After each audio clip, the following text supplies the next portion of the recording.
We're joined by Dayton now. Coach Grant, if you can start things off with an opening statement.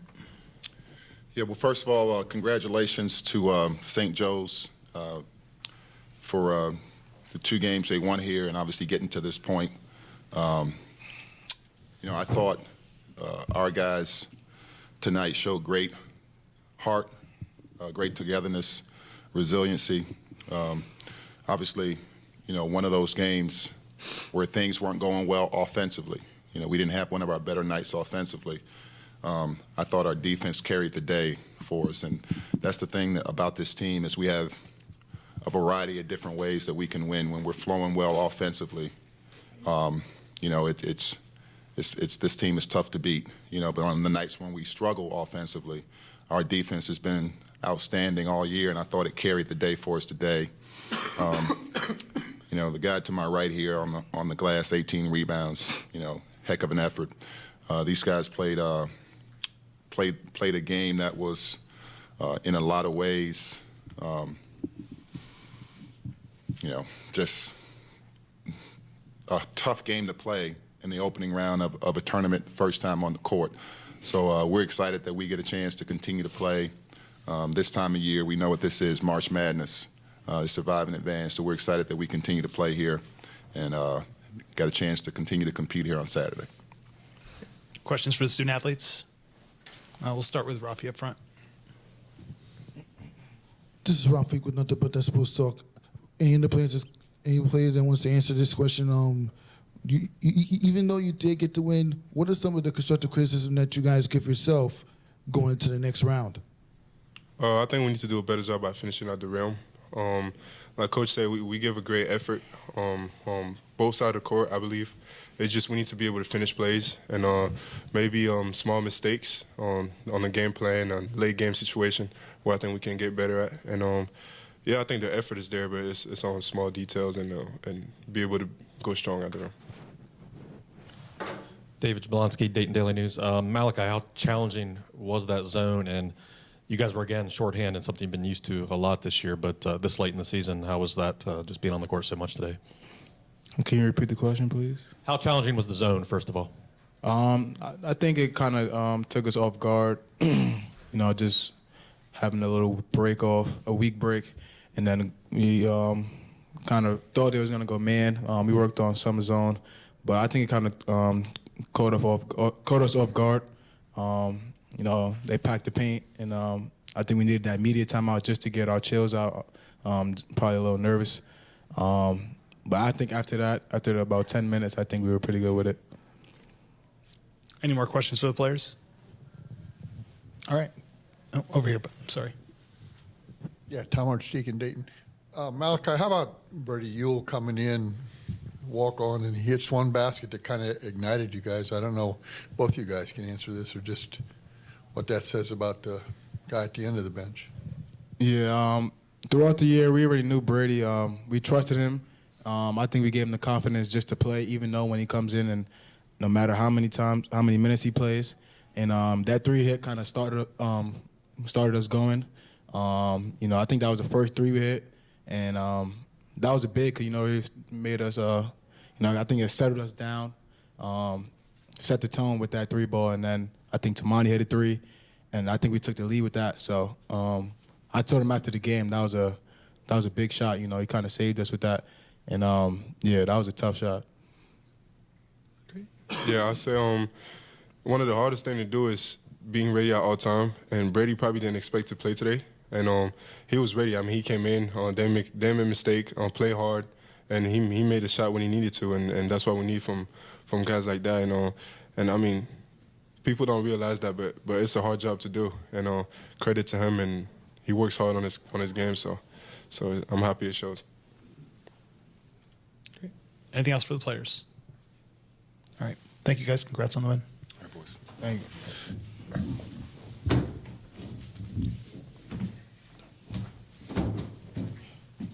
All right. Questions for Coach? We'll start up front again. Coach, it looked like Mike was going to try to go. Maybe he was warming up, but obviously he didn't play. Is there hope that he could play on Saturday? I hope so. I think with every day he's getting a little better. He has not been able to practice at all and do anything on the court. He's tried a little bit, and there's some discomfort. So, first and foremost, I think we got to make sure, that he feels healthy enough to be able to get out there and compete and play well and trust himself before we ever put him on the court. So we've got, another today and tomorrow.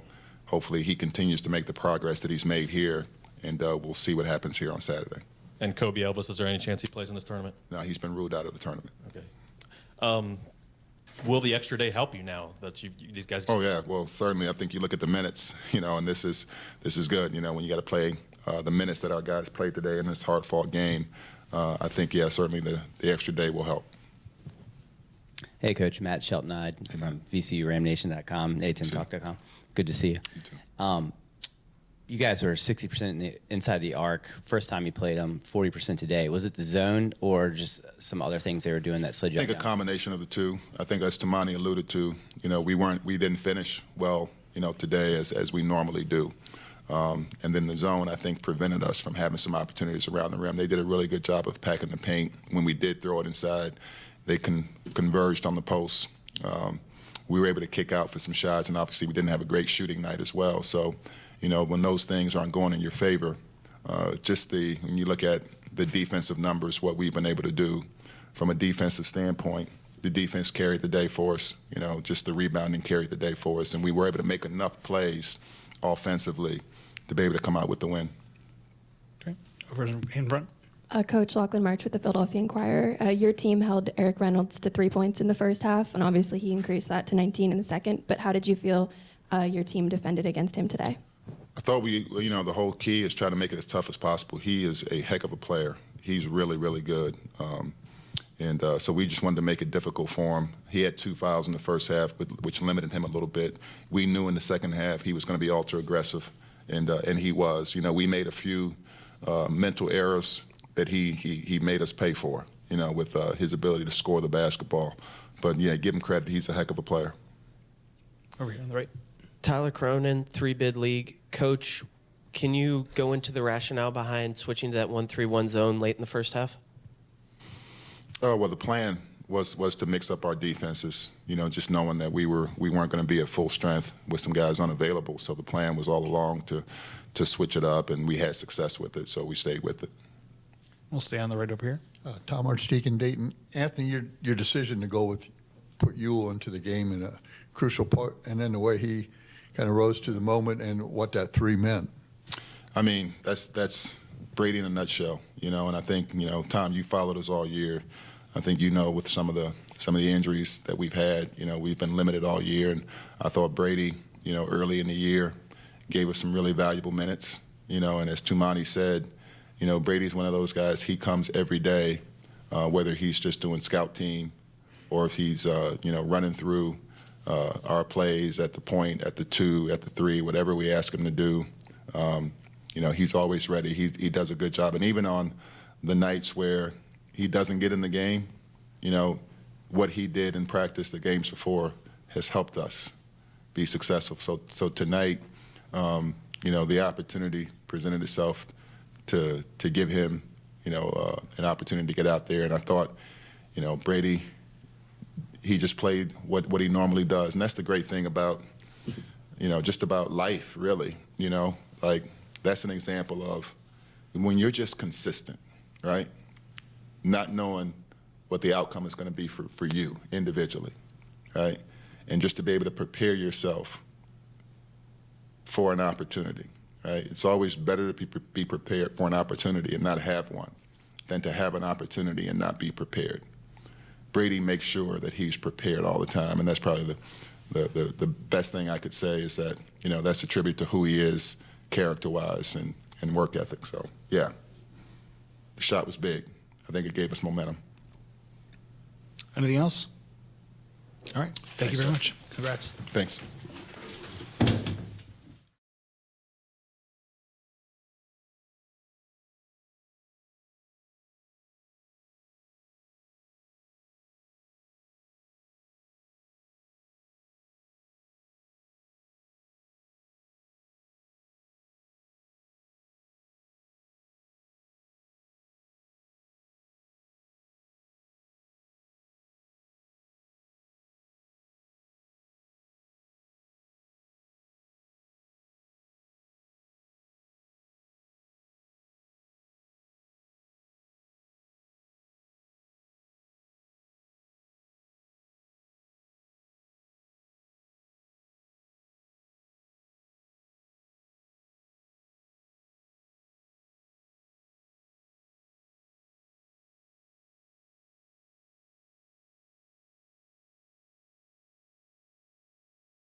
We'll start things off with opening statement from Coach Lyon.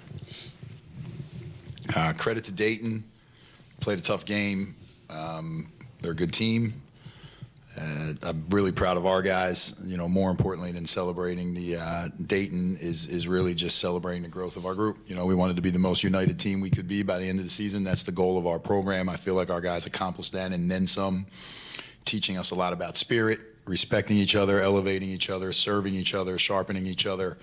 And so as hard as this one is to take on a multitude of levels, because of things that happened within the game, some in our control and some out, I don't want it to take away from the growth of both this team collectively and individually and our program as a whole.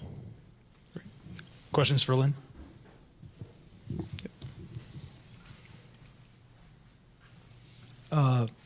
Jared Levson, City Basketball. Is this on? City Basketball Love. How effective did you think the 3-2 zone was in being able to? Both teams struggled shooting the ball, and how effective did you think your defense was in having Dayton struggle the way they did shooting? I think we really just locked in on our 2-3, our 3-2 zone. I think we locked in and do what we do. We worked on 32 a lot. So specifically to Dayton, we made sure we identified where their shooters were on the court, and I think we contained that pretty well. Over here on the right. Eric and Lynn, if you want to, you can hop in as well, but you don't have to. Just kind of, if you don't mind sharing, what was kind of said in the locker room from Coach, from other teammates, maybe from Cam, or, what was kind of said in there? I mean, well, given the circumstances, a lot of emotions flying, everybody coming together. It was just a lot of, as much as you can expect after a loss like that. So it's just a lot of emotions flying, everybody saying how much they love each other. Just shows how strong our brotherhood is here. Anything else for the guys? All right, thank you very much. Questions for Coach? Stay over here.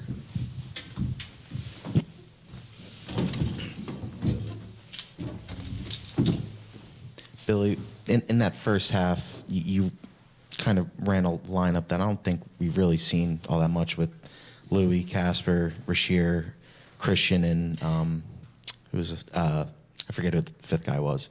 But at that point, Dayton hits 2 threes. You guys can't really get into a rhythm on offense. Kind of what went into that. I know Eric had the foul trouble, but And that's the is answer. that what it was? Eric and Cam in foul trouble, tired. We're getting called for fouls. They're not. So you have to read the rhythm and the battle rhythm of the game. Those 2 threes had nothing to do with the lineup. One was in transition. The other one's towards the end of the shot clock. That's not on that lineup. But I understand why you're asking. And then just from this game, or not even from this game, but from this week in general, I mean, what can you take? I know it just ended, but what can you take that to head in the next season? What did you see? Well, I mean, we've had a lot of transition and turmoil that we've had to work through for 48 months, including a pandemic, including no roster, including just a lot of things that I can't mention now, injuries, but other things that are without our control. And we just continue to fight the spirit that we have. That's THWND. The Hawk will never die. That's our spirit. That's our university. So I think the team represented that. We have one goal. It'll always be the goal. It has been the goal. It was the goal tonight. Just be the most united team we can by the end of the season. I think we did that. And so, I love our guys. This has been a really rough 30 days for them because we were on an unbelievable trajectory, and injuries and illnesses and things of that nature are really hard, And so then when you come down to, a couple games where there are things out of your control that impact the game, it's tough. It's really, really tough because our boys think they're good enough to beat anybody, and they are when we're whole and healthy, but we were tonight as well. So I just think the trajectory of the team, individually and collectively, as I mentioned in the opening statement, and I'm very proud of these guys. I love these guys. One more over here. Hey, Billy, you guys are a really promising young core. I was just wondering if you can comment on, what you're looking forward to, with your new guys coming in and adding, seeing this group develop coming in next year? And Yeah, I mean, look, I love to teach. I love the games. I love to compete, as you guys can probably see. But I love to teach. So I'm excited about, the individual development that we have to do with guys that we're learning more about, and they are young. I love the group we have coming in. I love the 2 guys that we have sitting out. I mean, and when I love them, everybody knows what they're rated. Like, it's not even about the rankings. You just don't know the people. I mean, you just saw it right here. You just saw it. And so that's what I'm excited about. And this is how we're going to do it at St. Joseph's. I'm not saying that we're not going to be a portal team. You kind of have to believe in that a little bit at this stage of college basketball. But we want our guys to be transformed by their experience on Hawk Hill. So if we can get young people that can come here and allow this university to literally just shape their lives, become Hawks, look back when they're 40s and 50s and really celebrate their time in our community. That's what it's all about. And then we'll get it done on the court. That I can promise you. Great. One more over here. It seemed like with Lynn and Cam, to me at least, it seemed like they had a little bit of a tough time sort of finding that rhythm on offense. Was it something that Dayton did? Was it the 3 games in 3 days, or what do you think it was? I think it's all of the above. I think that making open shots is a big part of the game, and so we missed a few. That gets in your head. I didn't think the spirit was tired tonight. The body was a little tired, and we didn't get body movement. We did the last 10 minutes of the game, and it was effective. Basketball's funny. Shots go in, we're not having this conversation. We had great looks, and so you got to credit Dayton too. I mean, they played aggressively, they played hard, and that's a part of it. But I think it's a little bit of fatigue, but that's not. I don't want to make that excuse because we had a chance to win at the end of the game. I think it's, a little bit Dayton, a little bit of fatigue, a little bit of you miss a shot, a little bit of decimates your spirit. It's a little bit of all that. But I mean, to be there at the end, to have a chance. Comes down to a cylinder foul call. That's tough. Comes down to a guy jumps on a loose ball and a guy jumps on his back, and that's tough. It's hard. And so we might be having a different conversation there. So I'm going to keep the focus on the big picture for tonight. These guys fought to the very end against an amazing basketball team in Dayton. The thing you wanted reviewed that There's a lot I wanted reviewed. A cylinder. It's not a cylinder foul. It's a trap. The guy has his back. He did not face. It's not a cylinder foul. By the rule, it's not a cylinder foul. So that's not a foul, And so then I wanted the 3 seconds. I mean, I wanted to see if the shot clock had expired, which it didn't. That was a good call, but he dove on the floor for a ball. So, we've 2 times this year, we've experienced someone going to a monitor and checking something, and then the officials coming back and saying, you're not going to like this, but this is the call, which had nothing to do while the whistle blew. So if the guy jumped on his back, I just want to know if you're allowed to make it at that time. Again, that's not to say that we would have won. It's that's what's tough, and so that's all right. There's a ton of other things that we could have done well. We gave up too many offensive rebounds. We missed some open shots, and so we'll focus on that, but that's what stings a little bit for these guys. Thank you, Coach. Okay.